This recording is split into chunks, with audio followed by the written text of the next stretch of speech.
ಶ್ರೀ ಸದ್ಗುರು ಸಿದ್ಧಾರೂಢಾಯ ನಮಃ.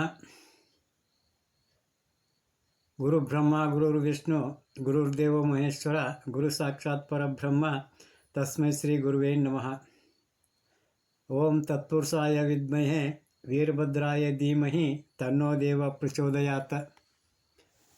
ಯಾವತ್ತೂ ನಮ್ಮ ಚರಿತ್ರೆಯ ನಾಯಕರಾಗಿರ್ತಕ್ಕಂಥ ಗರಗದ ಶ್ರೀ ಬ್ರಹ್ಮರ್ಷಿ ಶ್ರೀ ಮಡಿವಾಳ ಶಿವಯೋಗಿಗಳ ಒಂದು ಚರಿತ್ರೆಯ ಘಟನಾವಳಿಗಳು ಪವಾಡಗಳನ್ನು ನೀವೆಲ್ಲ ನೋಡ್ತಾ ಇದ್ದೀವಿ. ಅದರಂತ ಇವತ್ತಿನ ದಿವಸ ನೇಗಿನ ಹಾಳದ ಭಕ್ತರಾಗಿರ್ತಕ್ಕಂಥ ದೇಸಾಯಪ್ಪನವರು,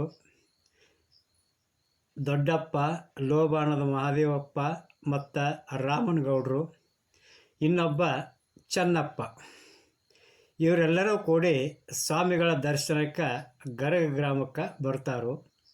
ಬರುವಾಗ ಪ್ರತಿಯೊಬ್ಬರು ಮಡಿವಾಳ ಸ್ವಾಮಿಗಳಿಗೋಸ್ಕರವಾಗಿ ತಮ್ಮ ತಮ್ಮ ಮನೆಯ ಒಂದು ಸವಿ ಪ್ರಸಾದದಿಂದ, ಅಡುಗೆಯಿಂದ ಆ ಸ್ವಾಮಿಗಳನ್ನು ಸಂತೋಷಗೊಳಿಸಬೇಕು ಅಂತಕ್ಕಂಥ ಒಂದು ಸದುದ್ದೇಶದಿಂದ ಒಂದು ಜಿದ್ದಿಗೆ ಬಿದ್ದವ್ರಂಗ, ಸ್ಪರ್ಧೆಗೆ ಬಿದ್ದವ್ರಂಗ ತಮ್ಮ ಮನೆಯೊಳಗೆ ಅತಿ ಉತ್ತಮೋತ್ತಮವಾಗಿರ್ತಕ್ಕಂಥ ಅಡುಗೆಯನ್ನು ಮಾಡಿಸ್ಕೊಂಡ, ಗುರುವೇ ಎಲ್ಲವೂ ನಿಂದಪ್ಪ, ಎಲ್ಲಕ್ಕೂ ನೀನೇ ಗತಿ ಅಂತಕ್ಕಂಥ ಒಂದು ದೃಢ ನಿರ್ಧಾರದಿಂದ, ಇವರ ಜೊತೆಗೆ ನಿಷ್ಠೆ ನಿರ್ಧಾರದಿಂದ ಮನೆಯಲ್ಲಿದ್ದಂಥ ಪುಂಡಿ ಪಲ್ಯ, ರೊಟ್ಟಿ, ಚಟ್ನಿಗಳ ಬುತ್ತಿಯನ್ನು ಕಟ್ಟಿಸಿಕೊಂಡ ಇವ್ರ ಜೊತೆಗೆ ಆ ಚೆನ್ನಪ್ಪ ಅಂತಕ್ಕಂಥವನು ಕೂಡ ಜೊತೆಯಾಗಿ ಬರ್ತಾನೆ. ಆ ಒಂದು 5 ಶಿಷ್ಯರು ಗರಗ ಮುಟ್ಟಿದ ಮೇಲೆ ಎಲ್ಲರ ಸ್ವಾಮಿಗಳ ಬಳಿಗೆ ಅವಸರಲೆ ಬಂದ ಅವರ ಪಾದಕ್ಕೆ ನಮಸ್ಕರಿಸಿ ಭಕ್ತಿ ಭಾವದಿಂದ ಅವರಿಗೆ ದೀರ್ಘದಂಡ ನಮಸ್ಕಾರವನ್ನು ಸಲ್ಲಿಸ್ಕಾರ ಅಲ್ಲದ ತಾವು ಮನೆಯಿಂದ ಮಾಡಿಸಿಕೊಂಡು ಬಂದಂಥ ರುಚಿಯಾಗಿರ್ತಕ್ಕಂಥ ಪಕ್ವಾನ್ನಗಳ ಬುತ್ತಿಯನ್ನು ಸ್ವಾಮಿಗಳ ಸನ್ನಿಧಿಯಲ್ಲಿ ಇರಿಸಿ, ಅಪ್ಪ ಇದನ್ನು ಸ್ವೀಕರಿಸಬೇಕು ಅಂತೇಳಿ ತಿಳ್ಕೊಂಡ ಏಕಕಂಠದಿಂದ ಪ್ರಾರ್ಥನೆಯನ್ನು ಮಾಡ್ತಾರೆ. ಆದರೆ ಆ ಸ್ವಾಮಿಗಳಿಗೆ ಬಂದವರಲ್ಲಿಯ ಯಾರ್ಯಾರ ಭಕ್ತಿ ನಿಷ್ಠೆ ಎಷ್ಟೆಷ್ಟು ಇದೆ ಅಂತಕ್ಕಂಥದ್ದು ಅವರ ಒಂದು ದ್ರವ್ಯ ದೃಷ್ಟಿಗೆ ಗೋಚರ ಆಗಲ್ಲೇ ಇರ್ತೈತೇನು. ಆವಾಗ ಸ್ವಾಮಿಗಳು ಹೇಳ್ತಾರೋ, ಮಕ್ಕಳ್ರೆ ನೀವೆಲ್ಲರೂ ನನಗಾಗಿ ರುಚಿಯಾಗಿರ್ತಕ್ಕಂಥ ಪಕ್ವಾನ್ನಗಳನ್ನು, ಹಬ್ಬದ ಅಡಿಗೆಯನ್ನು ಮಾಡಿಸಿ ತಂದಿರಿ ಖರೆ, ಆದ್ರೆ ಅಂಥ ಒಂದು ರುಚಿಯಾದ ಪಕ್ವಾನ್ನಗಳನ್ನು ಊಟ ಮಾಡಿ ನನ್ನ ನಾಲಿಗೆ ರುಚಿ ಅನ್ನುವಂಥದ್ದು ಕೆಟ್ಟು ಹೋಗೈತಿ. ಯಾರಾದರೂ ಪುಂಡಿ ಪಲ್ಯ, ರೊಟ್ಟಿ, ಚಟ್ನಿ ತಂದಿದ್ರೆ ಕೊಡ್ರಿ, ಅದನ್ನು ತಿಂದ ಈ ನನ್ನ ನಾಲಿಗೆ ಕಿಲುಬನ್ನು ಸ್ವಚ್ಛ ಮಾಡ್ಕೋತೀನಿ ಅಂತೇಳಿ ಹೇಳ್ತಾರೆ. ಆವಾಗ ಆ ಭಕ್ತನಾಗಿರ್ತಕ್ಕಂಥ ನಿಷ್ಠೆಯಿಂದಿರ್ತಕ್ಕಂಥ ಚೆನ್ನಪ್ಪ ತನ್ನ ಬುತ್ತಿಯನ್ನು ಮುಂದೆ ನೀಡ್ತಾನೆ. ಆವಾಗ ಆ ಮಾದರ ಚೆನ್ನಯ್ಯನ ಅಂಬಲಿಯ ಸುರಿಕಿನಿಂದ ಪರಮಾತ್ಮ ಹೆಂಗೆ ಸಂತೃಪ್ತಿ ಪಟ್ಟೋ ಹಂಗೆ ಆ ಒಂದು ಉಳಿವಿ ಚೆನ್ನಪ್ಪನ ಪುಂಡಿ ಪಲ್ಯ ರೊಟ್ಟಿಯನ್ನು ಸಂತೃಪ್ತಿಯಿಂದ ಸವಿದು ತಿಂದು ಸಂತಸದಿಂದ ತೆಗೆದರು. ಹೋಳಿಗೆ, ಹುಗ್ಗಿ, ಕಡುಬು, ವಡೆ, ಪಾಯಸ, ಕೀರು ಮೊದಲಾಗಿರ್ತಕ್ಕಂಥ ಪಕ್ವಾನ್ನಗಳನ್ನು ಮಾಡಿಸಿ ತಂದ ಉಳಿದವರೆಲ್ಲರೂ ಇದರಿಂದ ನಿರಾಶೆಗೊಂಡರು. ಅಲ್ಲದ ಅಪ್ಪನ ಲೀಲಾ ತಿಳಿಯೋದನ್ನ ಕಷ್ಟಪ ಅಂತೇಳಿ ತಿಳ್ಕೊಂಡ ತಮ್ಮೊಳಗನ ಮಾತಾಡಿಕೊಂಡ್ರು. ಹಿಂಗೆ ಪ್ರತಿದಿನ ಆ ಗರಗದ ಮಠದೊಳಗೆ ಒಂದಿಲ್ಲ ಒಂದು ಘಟನೆಗಳು ನಡೀತಾನೆ ಇದ್ದವು. ಅದರಂತ ಮತ್ತೊಂದು ದಿವಸ ದೇಸಾಯಪ್ಪ, ಬಾಳವ್ವ ಮತ್ತು ಬಸಪ್ಪ ಅಂತಕ್ಕಂಥವ್ರು ಇವರು 3 ಮಂದಿ ಕೂಡ್ಕೊಂಡ ಒಮ್ಮೆ ಗರಗ ಗ್ರಾಮಕ್ಕೆ ಆ ಮಡಿವಾಳ ಅಜ್ಜನ ದರ್ಶನಕ್ಕಾಗಿ ಬರ್ತಾರೆ. ಬಂದ ದರ್ಶನ ಆಶೀರ್ವಾದ ಪಡೆದ ಮೇಲೆ ದೇಸಾಯಪ್ಪ ಮತ್ತು ಬಸವ್ವ ಈ ಇಬ್ಬರು ಹಿಂದಿರುಗಿ ಊರಿಗೆ ಹೊಕ್ಕಾರ.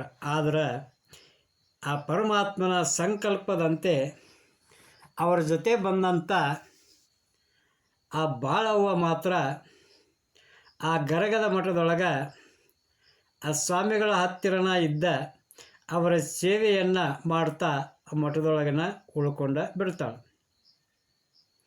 ಅವಳ ಒಂದು ಮನಪೂರ್ವಕವಾಗಿರ್ತಕ್ಕಂಥ ಸೇವೆ ಮಾಡುವುದರಲ್ಲಿನ 2-3 ವರ್ಷಗಳು ಗತಿಸಿ ಹೊಕ್ಕವು. ಹಿಂಗೆ ಆ ಹೆಣ್ಣು ಮಗಳು ಗರಗದ ಮಠದೊಳಗೆ ಮಡಿವಾಳಜ್ಜನ ಸೇವೆಯನ್ನು ಮಾಡುವಂಥ ಕಾಲದೊಳಗೆ ತಮಗೆಲ್ಲರಿಗೂ ಗೊತ್ತಿರುವಂತೆ ಆ ಮಡಿವಾಳ ಸ್ವಾಮಿಗಳ ಮಠ ತುಪ್ಪರಿ ಹಳ್ಳದ ದಂಡೆಯ ಮೇಲೆ ವಿರಾಜಮಾನ ಆಗೈತಿ ಅಂತಕ್ಕಂಥದ್ದು ಎಲ್ಲರಿಗೂ ಗೊತ್ತಿರ್ತಕ್ಕಂಥ ವಿಷಯ. ಹಿಂಗೆ ಆ ಒಂದು ತುಪ್ಪರಿ ಹಳ್ಳಕ್ಕೆ ಆ ಗ್ರಾಮದ ಹೆಣ್ಣು ಮಕ್ಕಳು ಹಬ್ಬ ಇದ್ದ ಪ್ರಯುಕ್ತ ಎಲ್ಲರೂ ಹೊಸ ಸೀರೆಯನ್ನು ಉಟ್ಟುಕೊಂಡ ತಮ್ಮ ಮನೆಯಲ್ಲಿರ್ತಕ್ಕಂಥ ಬಂಗಾರದ ಆಭರಣಗಳನ್ನು ಧರಿಸಿಕೊಂಡ ಆ ಹಳ್ಳಕ್ಕೆ ಮೈಲಿಗೆ ಅರಿವಿ ಬಟ್ಟೆ ತೊಳೆಯೋದಕ್ಕಂತೇಳಿ ತಿಳ್ಕೊಂಡ ಹಳ್ಳಕ್ಕೆ ಬಂದಿರ್ತಾರೆ.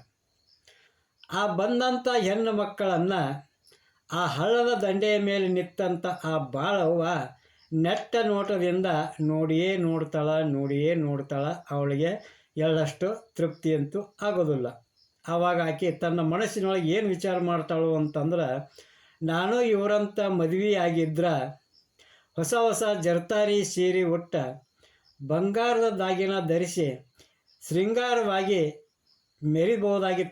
ಮೆರಿತಿದ್ನಲ್ಲ, ಈಗೇನು ಮಾಡೋದು ಅಂತೇಳಿ ತಿಳ್ಕೊಂಡ ನಾ ಬಂದ ಮಠ ಸೇರಿದ್ನಿ, ಇನ್ನೇನು ಮಾಡೋಕ್ಕೆ ಸಾಧ್ಯ ಐತಿ ಅಂತ ತಿಳ್ಕೊಂಡ ಮನಸ್ಸಿನೊಳಗೆ ನಿಟ್ಟಿಸಿರು ಬಿಡ್ತಾಳೆ. ಮನದಲ್ಲಿಯೇ ಬಹಳ ವ್ಯಾಕುಲತೆಯನ್ನು ಹೊಂದುತ್ತಾಳೆ. ಅವಳ ಈ ಭಾವನೆ, ಈ ವ್ಯಾಕುಲತೆ ಎಲ್ಲರ ಹೃದಯಗಳನ್ನು ಹೊಕ್ಕ ಅವರ ಭಾವನೆಯೊಡನೆ ಭಾವನೆಯಾಗಿ ಅವರ ಮನದ ರಹಸ್ಯವನ್ನೆಲ್ಲ ಅರಿಯಬಲ್ಲಂಥ ಯೋಗ ದೃಷ್ಟಿಯ ಶ್ರೀ ಮಡಿವಾಳ ಸ್ವಾಮಿಗಳಿಗೆ ತಿಳಿದ ಇರ್ತೈತೇನ್ರಪ್ಪ. ಅವರು ತಮ್ಮ ದಿವ್ಯ ದೃಷ್ಟಿಯಿಂದ ಅವಳ ಮನದಿಂಗಿತವನ್ನು ಅರಿತುಕೊಂಡ ತಾವು ಕುಳಿತಲ್ಲಿಂದನ ಬಾಳವ್ವ ಅಂತೇಳಿ ಜೋರಾಗಿ ಕೂಗಿ ಕರೀತಾರೆ. ಆ ಅಜ್ಜ ಜೋರಾಗಿ ಕೂಗಿ ಕರೆದಂಥ ಧ್ವನಿಯನ್ನು ಕೇಳಿದಂಥ ಆ ಬಾಳವ್ವ ಧಾವಿಸಿ ಬಂದ ಸ್ವಾಮಿಗಳ ಪಾದಕ್ಕೆ ಹಣೆ ಇಟ್ಟ ನಮಸ್ಕರಿಸಿ, ಯಾಕೆ ಕರೆದ್ರಿಯಪ್ಪ ಅಂತೇಳಿ ಪ್ರಶ್ನೆ ಮಾಡ್ತಾಳೆ. ಆವಾಗ ಆ ಮಡಿವಾಳ ಸ್ವಾಮಿಗಳು ಕೇಳ್ತಾರೆ, ಏನವ್ವ ಬಾಳವ್ವ, ನೀನೀಗ ಉಡಾಕತ್ತಂತ ಹುಟ್ಟಿರುವಂಥ ಈ ನಾರು ಬಟ್ಟೆ ನಿನಗೆ ಬೇಡ ಆತೇನು ಅಂತೇಳಿ ಸ್ವಾಮಿಗಳು ಕೇಳ್ತಾರೆ.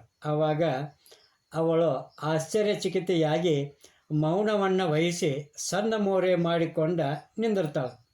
ಆವಾಗ ಮಡಿವಾಳ ಸ್ವಾಮಿಗಳು ಒಳ್ಳೆಯದು, ಹಾಗೆ ಮಾಡೋಣ ಹೋಗುವ ಅಂತೇಳಿ ತಿಳ್ಕೊಂಡ ಅವಳ ಮನಸ್ಸಿನ ಇಂಗಿತವನ್ನು ತಿಳಿದುಕೊಂಡ ಅವಳಿಗೆ ಸಮಾಧಾನವನ್ನು ಹೇಳ್ತಾರೆ. ಹಿಂಗೆ ಹೇಳಿದ ನಂತರ ಮಡಿವಾಳ ಅಜ್ಜ ಅವಳ ಸಲುವಾಗಿ ಅತ್ಯಂತ ಯೋಗ್ಯವಾಗಿರ್ತಕ್ಕಂಥ ವರನನ್ನು ಶೋಧಿಸಲಿಕ್ಕೆ ಪ್ರಾರಂಭವನ್ನು ಮಾಡ್ತಾರೆ. ಹಿಂಗೆ ವರನನ್ನು ಶೋಧಿಸ್ತಾ ಕಡೆಗೆ ಕೆಂಗಾನೂರಿನ ಬೇವಿನ ಕೊಪ್ಪದವರ ಮನೆಯ ಸುಸಂಪನ್ನನಾಗಿರ್ತಕ್ಕಂಥ ವರನಿಗೆ ಅವಳನ್ನು ಲಗ್ನ ಮಾಡಿ ಕೊಡ್ತಾರೆ. ಈ ಲಗ್ನ ಮಾಡಿಕೊಡುವಂಥ ವಿಚಾರವನ್ನು ನೇಗಿನಹಾಳ ಗ್ರಾಮದ ಯಾರಿಗೂ ತಿಳಿಸಲಿಲ್ಲ, ಅಲ್ಲದ ಅವರ ತಂದೆ ತಾಯಿಗೂ ಸಹ ತಿಳಿಸಲಿಲ್ಲ. ಇದನ್ನು ಅವರು ಯಾವಾಗ ತಿಳಿಸಿದರು ಅಂತಂದ್ರೆ, ಅವಳ ಲಗ್ನ ಮಾಡಿಕೊಟ್ಟ ನಂತರ ಅವಳ ತಂದೆ ತಾಯಿಗಳಿಗೆ ಈ ಲಗ್ನದ ವಿಚಾರವನ್ನು ತಿಳಿಸ್ತಾರೆ. ಹಂಗೆ ಆ ಬಾಳವ್ವನನ್ನು ಸುಮ್ಮನೆ ಲಗ್ನ ಮಾಡಿಕೊಳ್ಳಲಿಲ್ಲ.